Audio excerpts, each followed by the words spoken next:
Hello, everyone. Sorry for our delay. We had a little bit of technical difficulty here. A few months ago in May, when I first saw the announcement for the Nodes conference, I had this innate desire to try and present a talk of this conference. And what I had in mind was this question that has been puzzling me for a while, and that is my brain a knowledge graph? And how do we connect dots? How do we connect our human dots? I'm sorry, I'm a bit nervous because of this delay with the technical difficulties.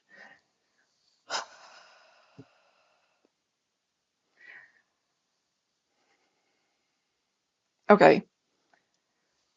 So ever since I became a mom, I realized I had this unwinding feeling that I live on borrowed time. And what that meant to me was this desire to actually create memories with my own child, with my daughter. And I wanted to explore as much as possible with her and create these memories that would last her for a lifetime. In a way, I wanted to connect the past with the present and with the future. So you will see throughout this talk, this is a theme that emerges, like understanding the past to protect the future. And at the same time, when I was trying to figure out how to be a mom and how to be the best version of myself for my child, I realized that first I have to understand myself. I have to understand my history. Why do I do things in a certain way? Why do I behave in a certain way? And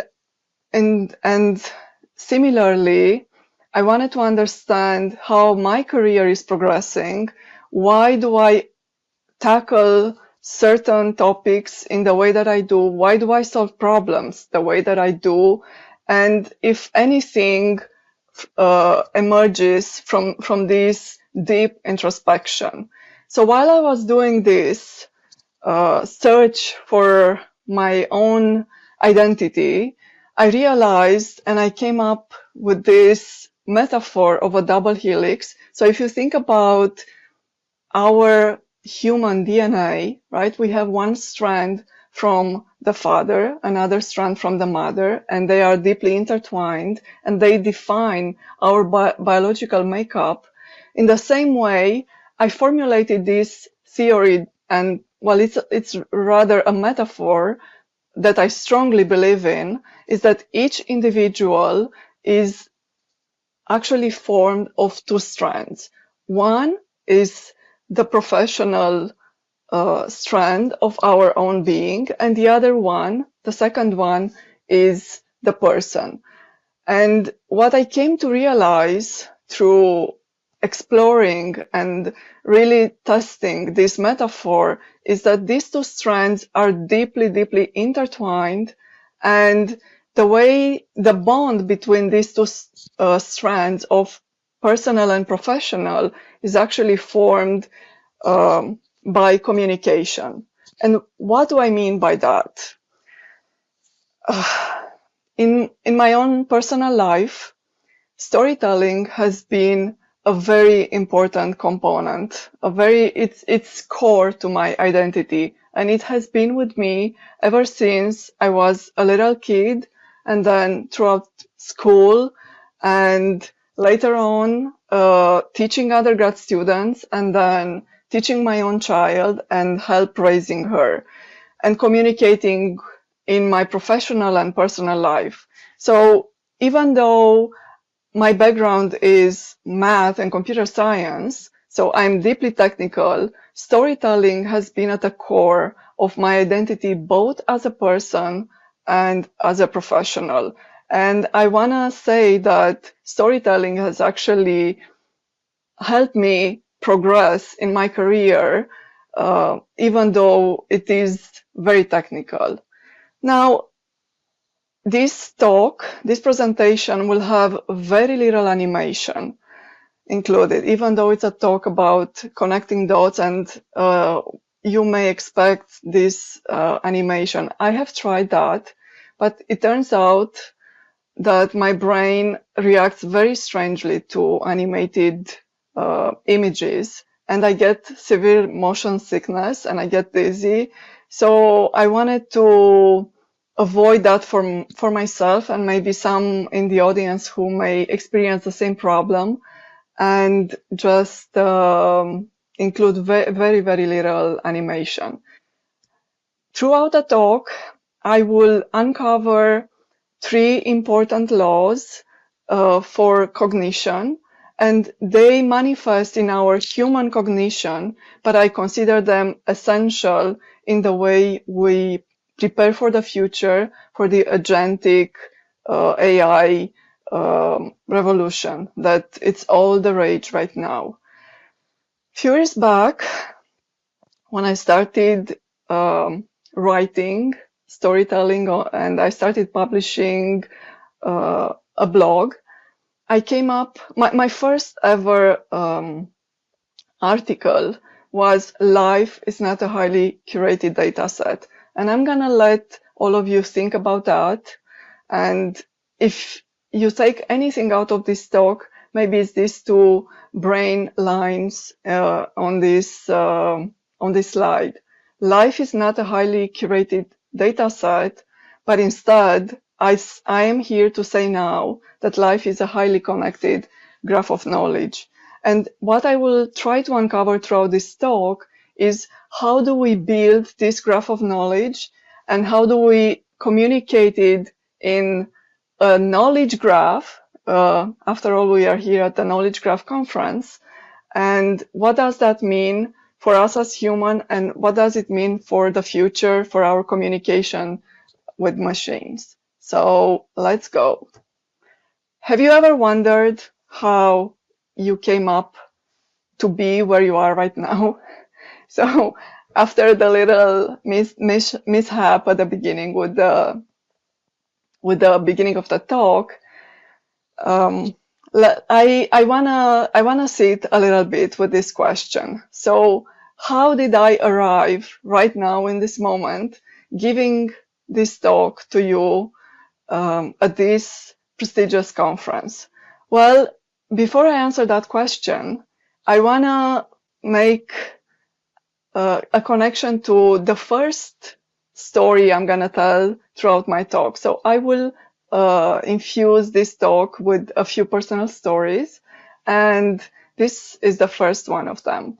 A few days ago, I wrote a post on LinkedIn where I often communicate, and in that post, I was telling my own story from my experience on one of the learning platforms. I'm not going to name the platform, it's irrelevant here, but I want to show you here. So what you see here is a screenshot from the dashboard on my activity on that platform. So it shows that I've completed 46 courses, which is a lot.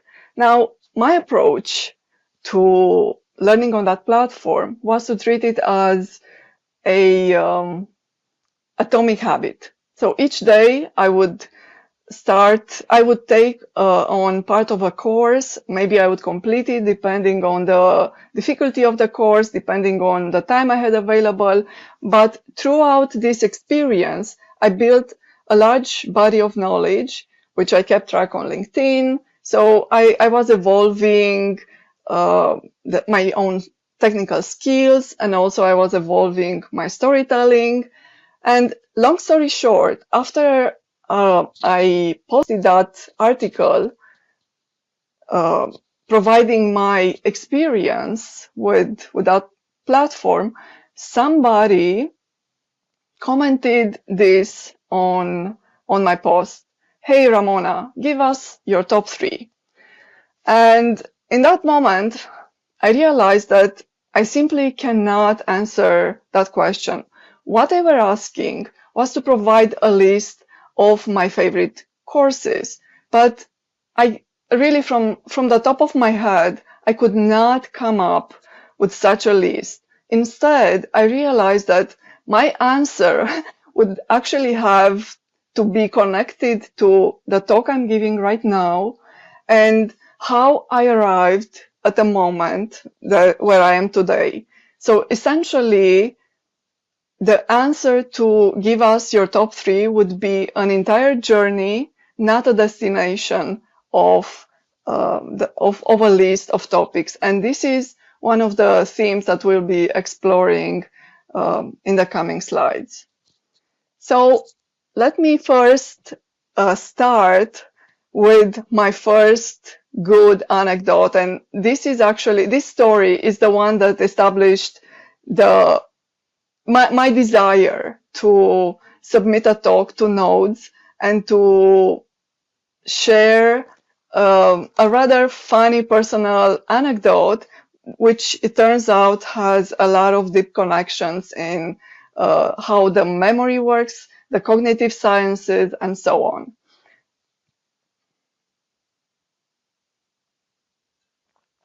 Okay, I live in Waterloo, Ontario, which is an hour and a half distance from Toronto. Now, a few years back, I met a colleague who lives in Paris, Ontario, that is. So I was really fascinated when we had our first interaction.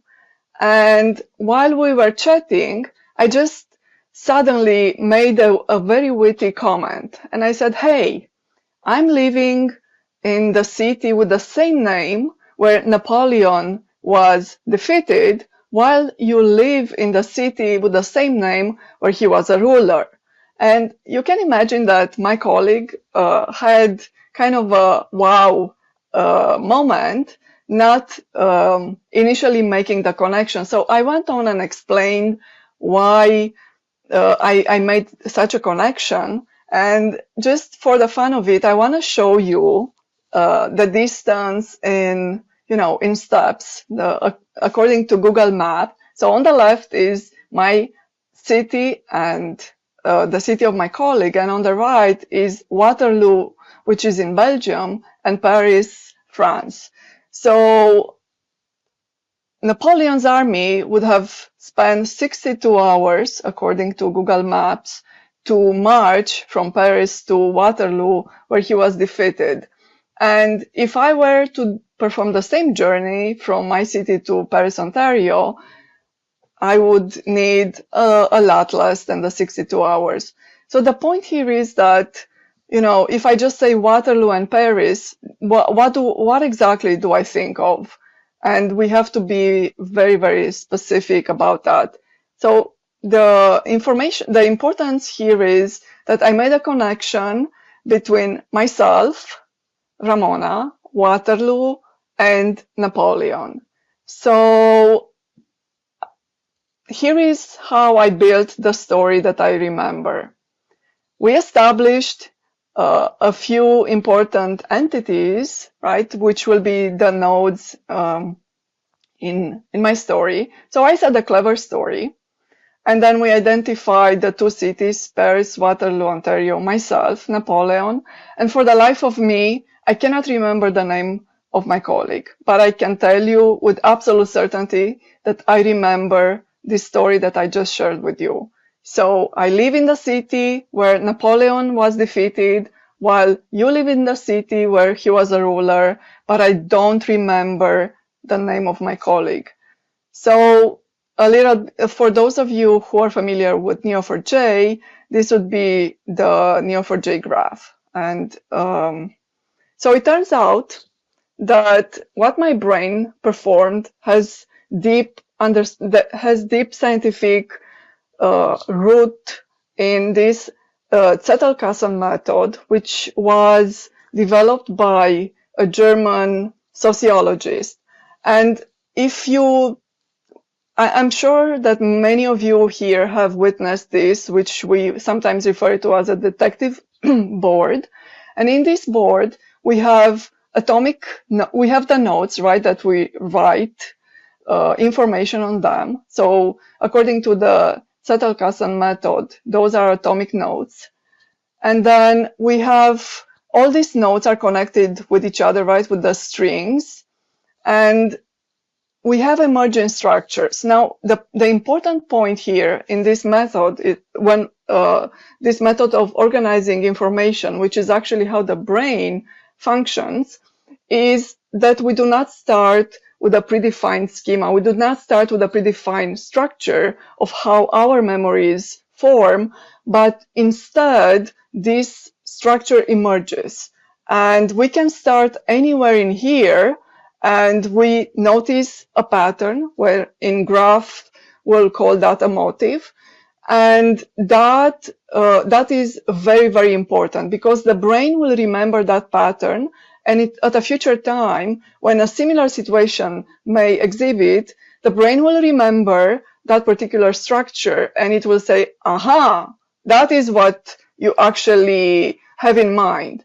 So when we do this kind of nonlinear exploration, and in my particular case, when I made that witty comment about Paris and Ontario, Paris and Waterloo and Napoleon, what my brain performed is a serendipitous recall.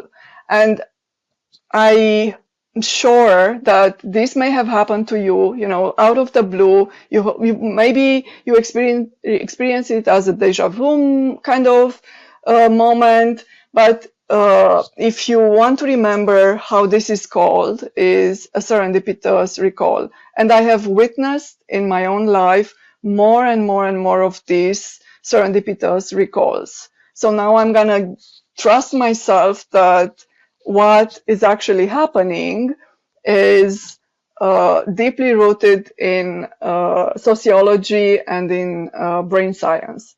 Okay, so I'm not sure you read the abstract of my talk, but in that abstract, I was promising that I will make a connection between me, Napoleon, and ABBA.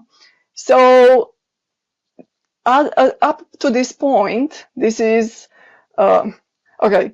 I wanted to draw this graph of my connection between myself and ABBA, and I'm just gonna tell you that it took me a very long time, and you can see, right? There is no direct connection between me and ABBA.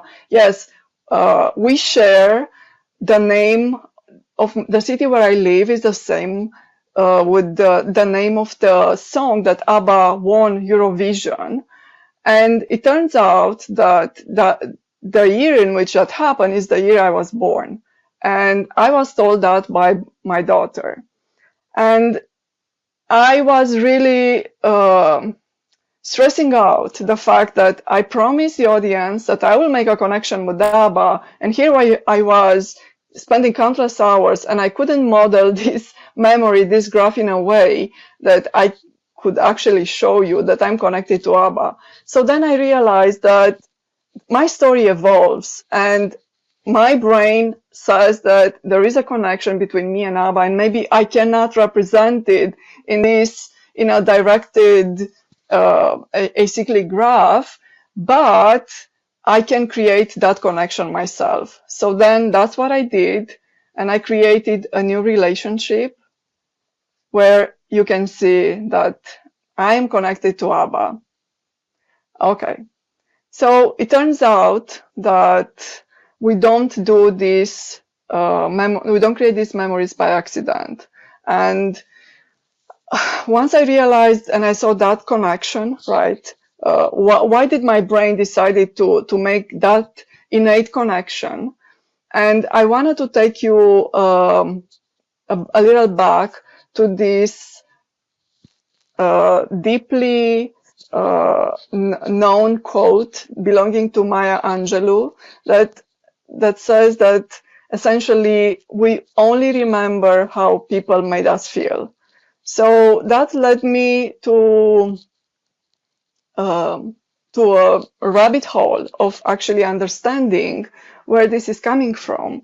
And if you've ever listened to any neuroscientist talking, or maybe somewhere you encounter the information about amygdala, maybe in the context of fight or flight or fear. So deep on our brain, there are two structures called amygdala. So we have one on the left temporal and one in the right temporal. And this almond-shaped structure deep inside the brain is the one responsible for creating memories and labeling these memories.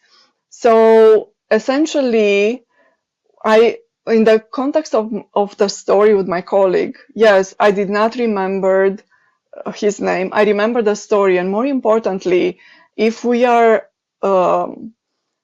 organizing that as a graph, we will assign it a label, and the label was my own joy of coming up with that connection in that story.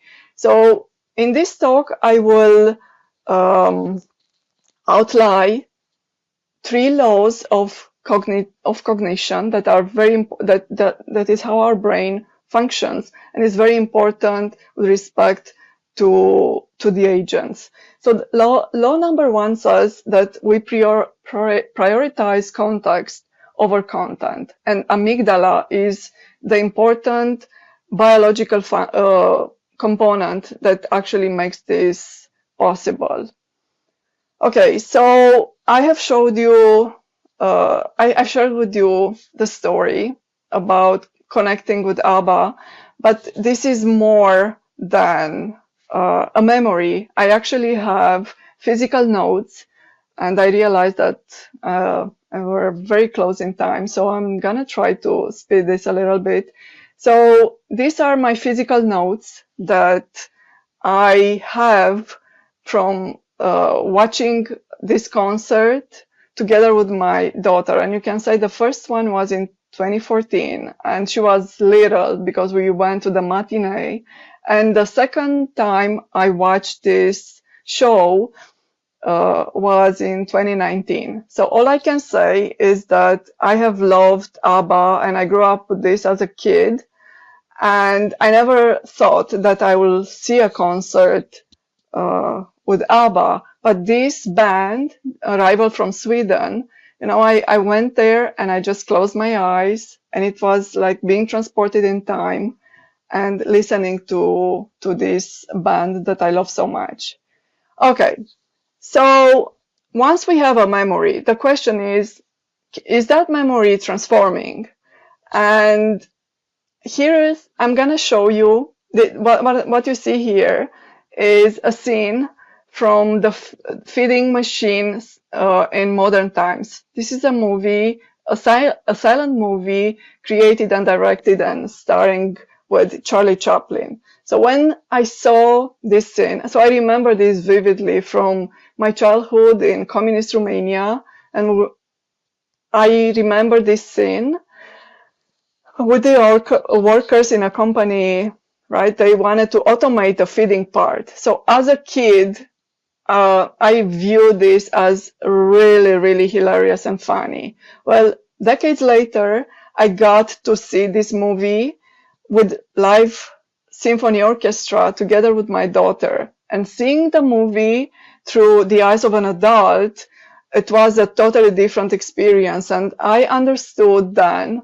that the exploitation of the worker, and I had so much empathy, and I felt a little bit of shame of the hilariousness that I experienced as a child. So the question here is, what really happens?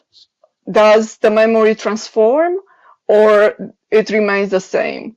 Sorry, does the memory transform, or we add new nodes in our graph of knowledge? So as you can imagine, our life is a motion picture, right? It's not a static, it's not a static photo.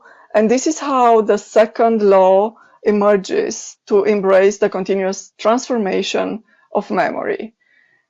If we want to represent this, in a knowledge graph, this is how we would transform it. So we would add a second arc, a second relationship between me as I was seeing modern times, right? And so as a kid was hilarious, and as an adult it was sadness. And we have acknowledged that we do that by assigning properties to the connection. Now, I do have physical memories alongside with that, uh, with me sharing with you, right? And my daughter loved that movie so much that she wanted to see it a second time. You can see this consecutive days. It was really a true joy. And I don't know if you can read anything from here, but if you want to watch this movie, it's free on YouTube, and it's with live orchestra. And three particular points that I want to share with you is that Charlie Chaplin actually wrote the music script for this movie, and and 2 decades later, Nat King Cole put words on that score, which is the song we got to know as Smile. Also, it's possible that the moonwalk that Michael Jackson made so famous was inspired from this movie, from Charlie Chaplin's scene. And all I want to say is that he was a visionary, and I strongly encourage you to watch this movie. Now, we come now to the last law of cognition, which is how agents today actually use memory, or rather do not use memory.